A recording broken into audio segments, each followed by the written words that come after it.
அனைவருக்கும் வணக்கம். நான் சிலம்ப போயிட்டு சரவணன். நான் ஏற்கனவே இந்த இடியப்ப நாயகர் படத்தில் வந்து 2 பாடம் போட்டேன். இப்போ 3வது பாடம் பண்ணுறேன், பாருங்க.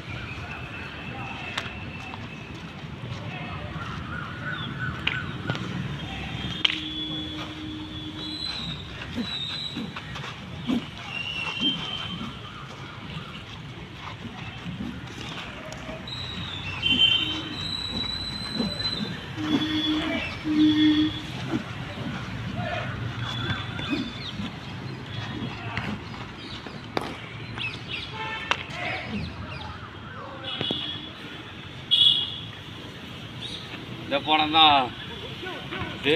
இந்த பாடம்லாம் வந்து நந்தன OMS காலேஜில் பண்ணேன். மாஸ்டர் பேர் வந்து ஈஸ்வர். பாருங்கள், பார்த்து பயிற்சி பண்ணுங்கள், சப்ஸ்கிரைப் பண்ணுங்கள், லைக் பண்ணுங்கள்.